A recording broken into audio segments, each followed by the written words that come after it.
Hello, Kyle Steele here, Councilman-elect for Norman City Council Ward 6. This is the summary for the Community and Business Affairs meeting on February 5th, 2026.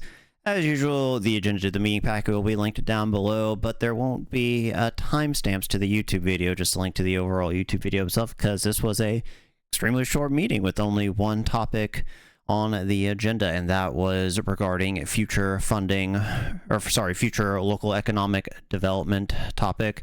This is being discussed because Norman does not currently have a contract with the Cleveland County Economic Development Coalition.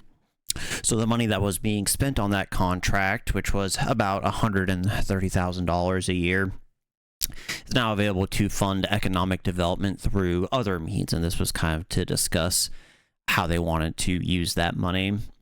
The discussions included kind of like how many employees could you potentially hire for economic development for the city of Norman with that money, at what skill levels would they be hired at, what their job descriptions or roles might be, and just kind of overall things of that nature. There's also a very brief overview of how Norman might go about attracting businesses to the city. So not just kind of what the roles are of these potential future employees, but how they fulfill those roles to fuel economic development internally.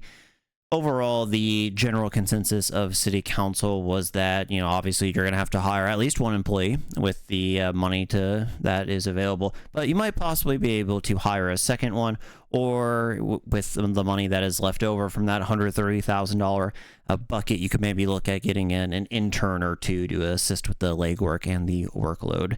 To give a bit of my input as the councilman-elect, I think that regardless of, you know, what roles you hire for or kind of like what the salary level is, we are fortunate that we live in a college town, and if possible we should be looking with a partnership with the University of Oklahoma for specific degree programs to see if there's a way where every semester we can get one or two relevant interns, you know, help get them some real world experience, help them get something they could put on their resume and to help with their career. And then in return, obviously the city would get a few extra interns to help with the legwork or kind of the entry level work that might be going into these positions without having to hire a full-time employee. And this doesn't just apply to the department that would be looking into economic development, but it could also work with other city departments as well. So maybe just an overall thing to consider and look into. But with that, as I said, the meeting ended after just about 40 minutes. If you have any questions or concerns or want to talk about local issues with me,